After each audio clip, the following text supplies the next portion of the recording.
Apple Card is the credit card created by Apple.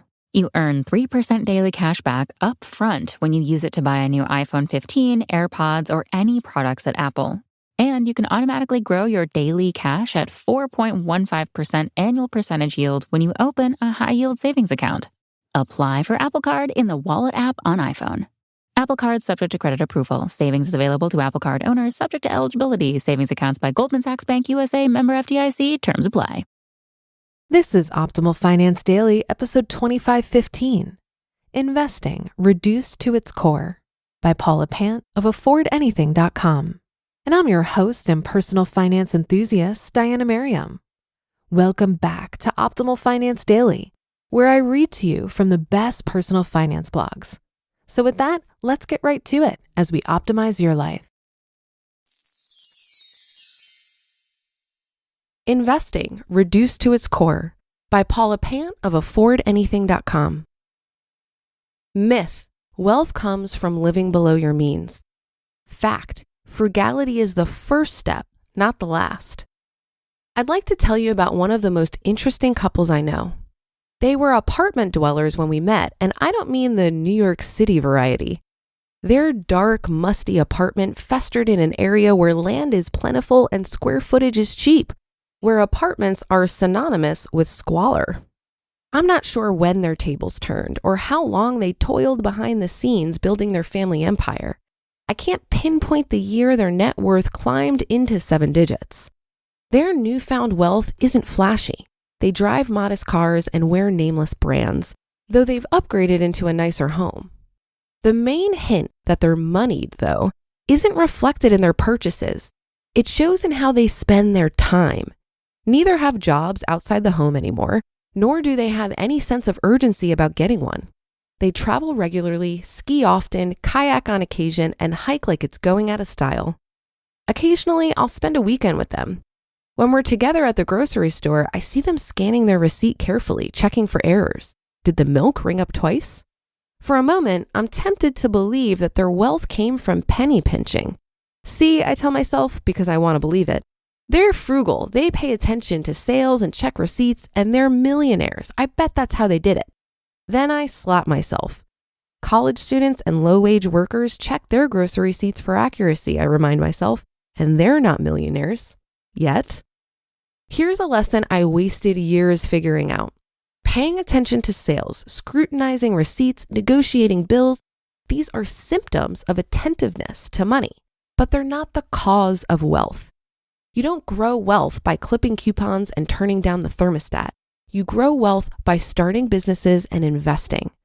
Frugality is the first step, not the last. Why investing doesn't get enough credit. Most personal finance advice emphasizes saving, often to the exclusion of the limitless potential found in earning more. Earning more while maintaining current spending is the most effective way to build your net worth. It's also the most overlooked. I have a few theories why. Number 1, low-hanging fruit. Chopping a $35 monthly cable TV bill is easier than starting a side business or buying a rental property that brings in an extra $800 per month.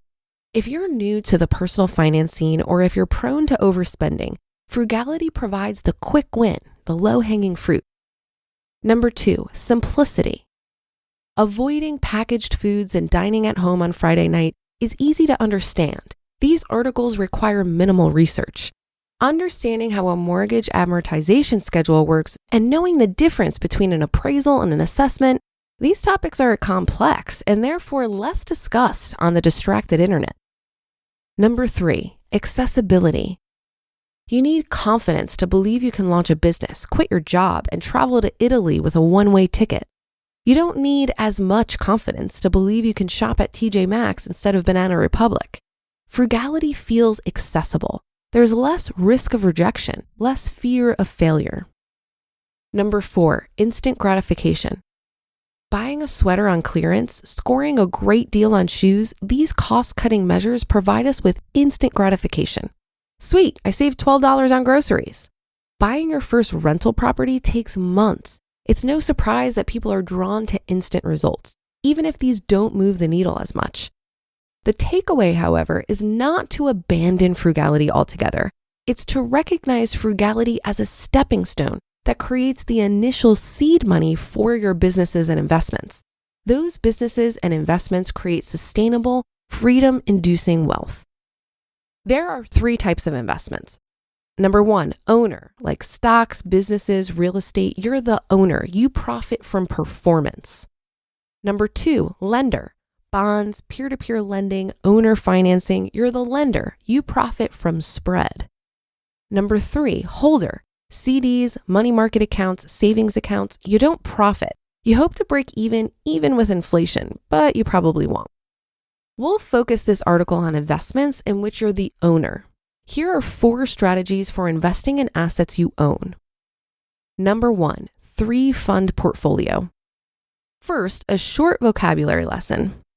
Broad market is a fancy way of saying gigantic market, like the entire US or every big company in Europe.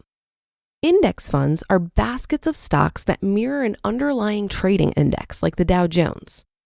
Broad market index funds represent a huge cross-section of the market. Okay, a few more definitions.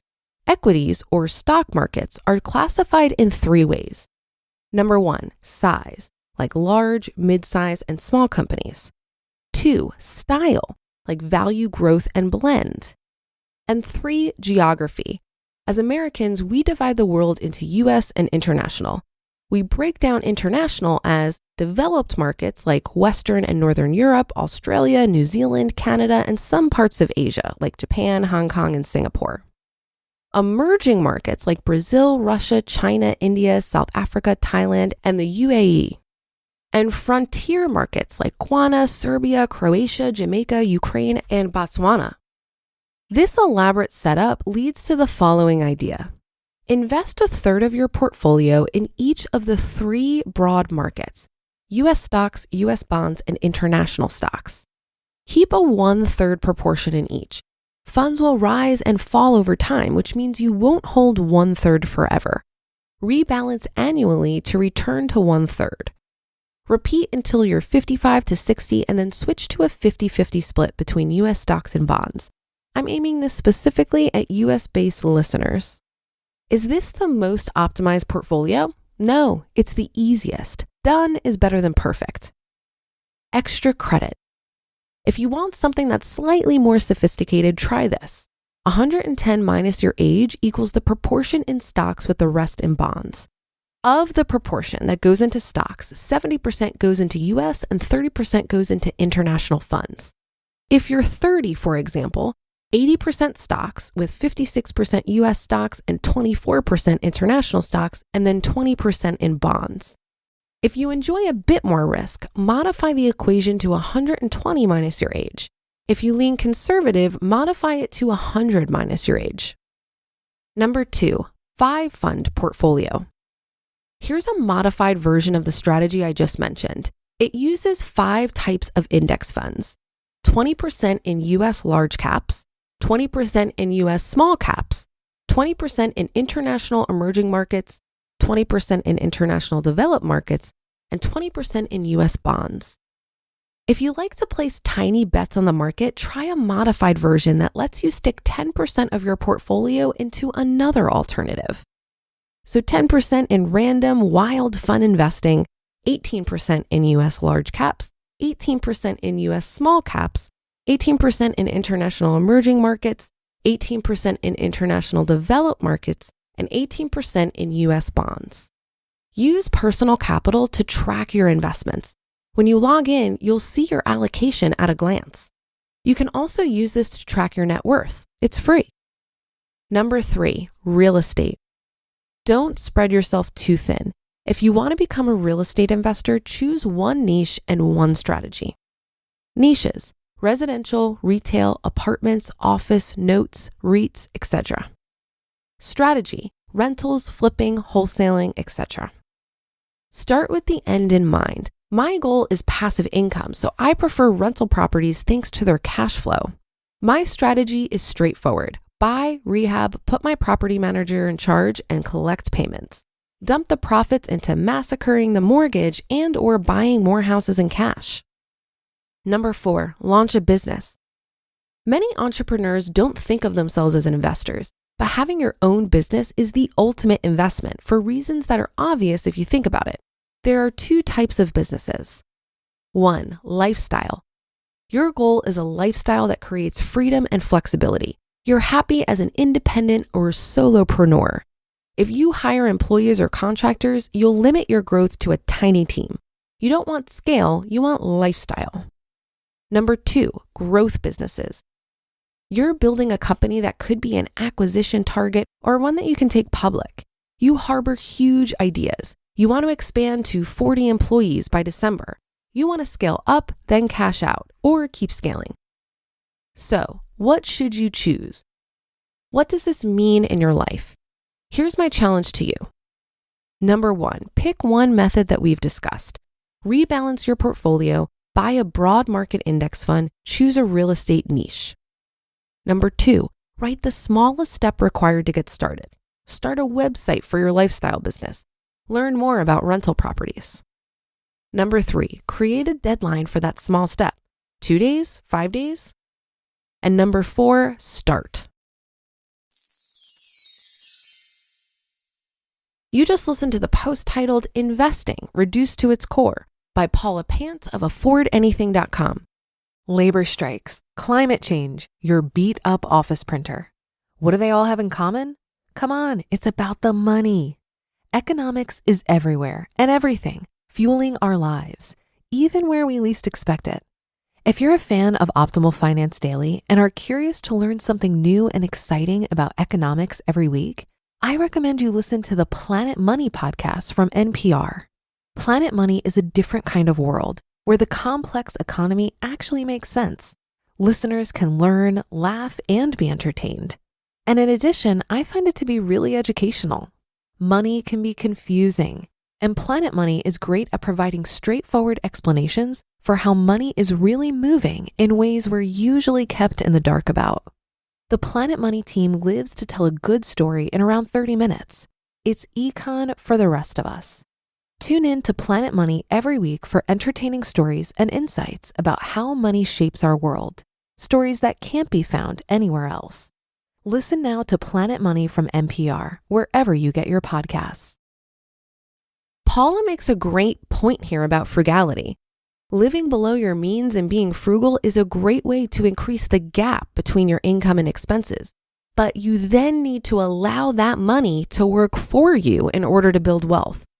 I think it's much easier to prioritize investing when you recognize that your money is always going to be able to work harder than you ever can. And to be honest, investing is still a pretty intimidating topic for me. I don't consider myself the most savvy investor. So I appreciated the sentiment here that done is better than perfect.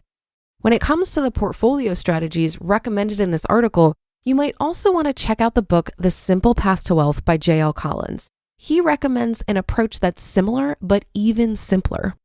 Reading that book will also give you more of an opportunity to understand the recommendations in a way we can't cover in a 10-minute podcast. Also, remember that you will improve and get more comfortable with investing as time goes on. So for example, my first investments were contributions to my 401k. I contributed just enough to get the employer match and put it in a target retirement fund. Then as I learned more, I switched to a 100% stock allocation with broad-based total market index funds. Then I started fully funding my retirement vehicles and opened an after-tax brokerage. Then I started my own business, and I imagine this will continue evolving as I get even more comfortable because I eventually want to get into real estate investing as well. And that's another weekend edition of Optimal Finance Daily in the books. Thanks so much for your support and for listening every day, of course. Have a great rest of your weekend if you're listening in real time, and I'll be back tomorrow where your optimal life awaits.